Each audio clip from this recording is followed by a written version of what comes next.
the 3 things that I want to leave with you, just these 3. I could do 10, I could do a whole life class. But just these 3 things will carry you if you let them. First and foremost, knowing who you are. Knowing who you are. Being able to answer this question, who am I? And what do I want? You know, many times when I go out of the country, I am baffled by that question. To explain what is your occupation, I've stood there for 10 minutes. Well, am I a talk show host? Well, I'm more than a talk show host. Am I a businesswoman? I'm a businesswoman. I'm more than a businesswoman. Am I an entrepreneur? I'm more than an entrepreneur. So I just leave it blank or self-employed. So I'm not asking for the roles that you play as daughters. I'm not asking that question. What are the roles that you play as a daughter, as a friend, as a sister? You're going to be a lawyer, you're going to teach, you're going to be a pharmacist. I'm asking the bigger question of who am I? Who am I really? My answer is I am God's child. I am that which is born of all that is. I am, as Pierre de Chardin said, a spiritual being having a human experience. Come trailing the breath of the ancestors yet, but trailing the breath of the angels. And understanding that because I am connected to the source of all that is possible for me. That's who I am. And what do I want? I don't want to just be successful in the world. I don't want to just make a mark or have a legacy.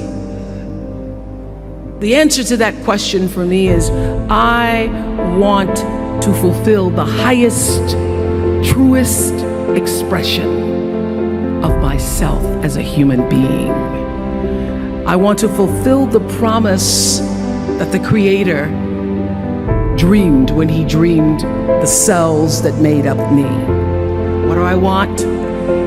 You must have some kind of vision for your life. Even if you don't know the plan, you have to have a direction in which you choose to go. I never was the kind of woman who liked to get in a car and just go for a ride. I had a boyfriend who would say, let's just go for a ride. I want to know, where are we going? Do we have a destination? Is there a plan? Or are we just riding? What I've learned is that's a great metaphor for life.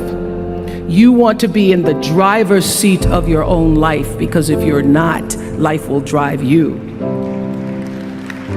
So, knowing who you really are in this space and time that we embody. That's number one. What do you want? Who are you? Number two, you must find a way to serve. Martin Luther King said that not everybody can be famous, but everybody can be great, because greatness is determined by service. Now, we live in a world where everybody wants to be famous, and where we admire people for just being famous. We think being known brings us value. The truth is, all of that will fade in time. The real truth is that service and significance, service and the significance that you bring to your service is that which is lasting. So to be able to, whatever your occupation or job or talent or gift is, our honorees today getting doctorate degrees, to apparently opposite fields, HIV and AIDS and the spoken word. But what they have in common is service, using the spoken word in service to community and the world. using your knowledge and information about HIV and AIDS and medicine in service to the world. And if you look at all the most successful people in the world, whether they know it or not, they have that paradigm of service. For many years, I was really just happy to be on TV, and people would stop and say, "Oh, you on TV?" "Yeah, I'm on TV. I like being on TV. It's a nice job." And it was about the time that I received my honorary doctorate from Spelman around 1993. So I don't know if that had something to do with it. I thought of myself as Dr. Winfrey. That I went back and I took a long look at what it was I was doing on TV and made a decision that I was no longer going to just be on TV, but I was going to use TV as a platform, as a force for good, and not be used by TV. And I will tell you, my decision to make that significant change in the way I operated on television, using television as a service, changed my career exponentially. Service through medicine, service through art, using whatever it is you produce, your product, as a way of giving back to the world. When you shift the paradigm of whatever it is you choose to do to service, and you bring significance to that, success will, I promise you, follow you. Service and significance equals success. That's number 2. Number 3, it's so simple, but so hard to do. Always do the right thing. Always.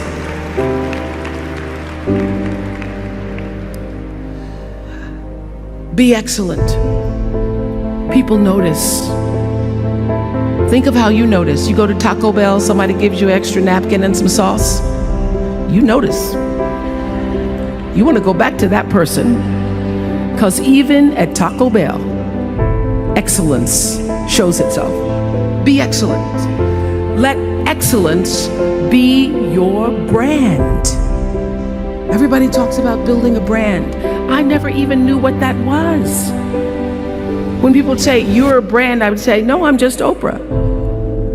What I recognize now is that my choice to, in every way, in every example, in every experience, to do the right thing and the excellent thing is what has created the brand. Years ago, I did an ad for Revlon for an ad they were doing called Unforgettable Women. And what I know is that when you are excellent, you become unforgettable. People remember you. You stand out. You become an unforgettable woman. And that is what we all want. We want to be unforgettable and not forgettable. So doing the right thing, even when nobody knows you're doing the right thing, will always bring the right thing to you. I promise you that. Why? Because the third law of motion is always at work. For every action, there's an equal and opposite reaction.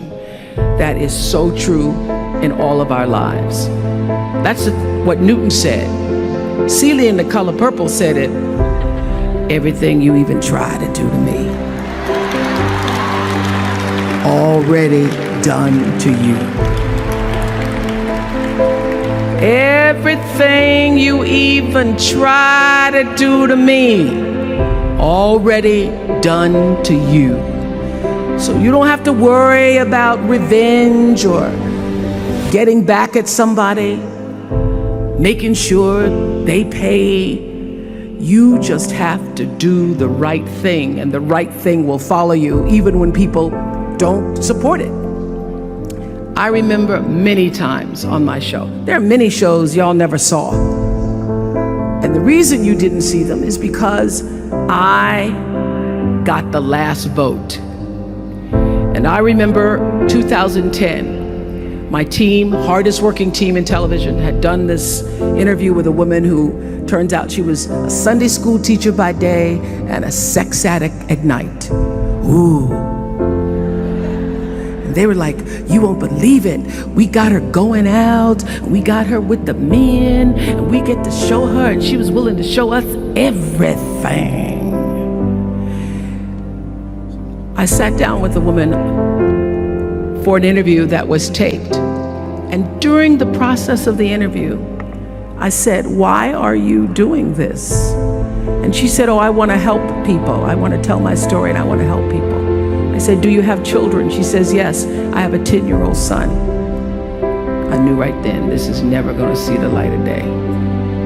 So we got off the air and I said to the lady, we are not going to air that show.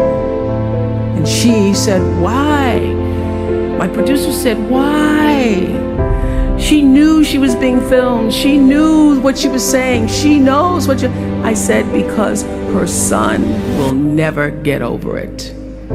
Her son will never get over it. And it's not worth a rating point to me. Not worth a rating point to me to know that there's a 10-year-old boy who's destroyed because his mother went on the Oprah Winfrey Show and told all her business.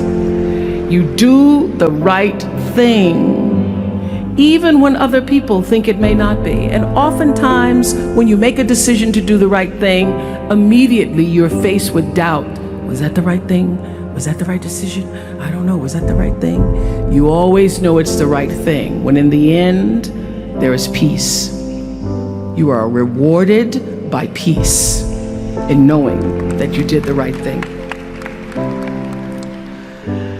The most important thing I have come to know in doing the right thing and making the right choices is understanding what we talked about yesterday. All of you leaving here have the potential for enormous success. There's a price that comes with that. People don't always like you, and they're not always happy for you. And if you surround yourself with people who are not accustomed to your success, they become fearful, they become scared, because you are reflecting back something to them that they don't recognize. Now, they're not going to say, you know, I'm very fearful, because you're reflecting back to me something I don't recognize. They're going to say, you know what they're going to say? They're going to say, who she thinks she is. Who she thinks she is. That only happens when you are around people who do not mean and want and aspire to the best for you. People who want the best for you want you to be your best. So my greatest advice to you is to surround yourself with people who are going to fill your cup until your cup runneth over. So when people say you're so full of yourself, you can say, yeah. Yes, I'm full. I'm so full, my cup runneth over. And to know that once your cup runneth over, you cannot spend your life with your gallon-size offerings, offering them to pint-sized people.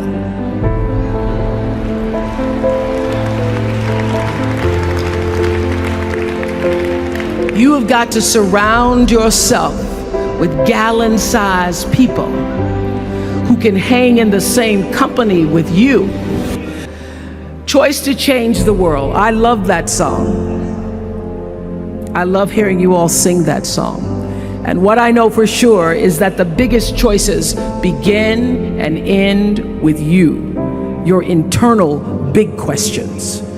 Who do I want to be in the world?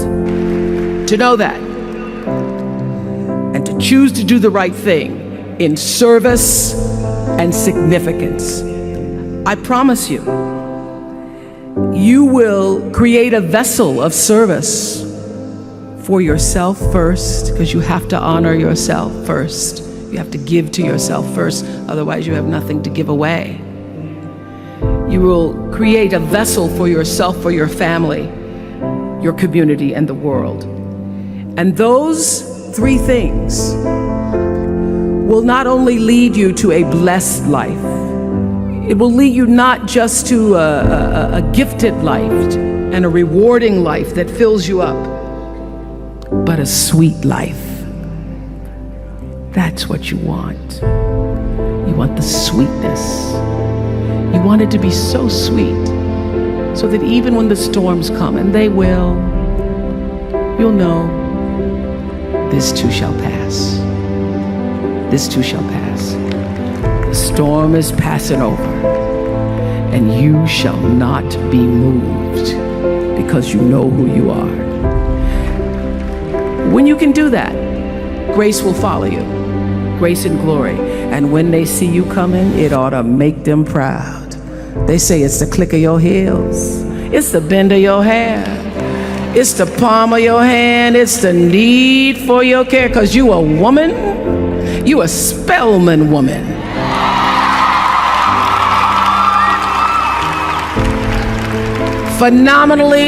Phenomenal class of 2012. Thank you.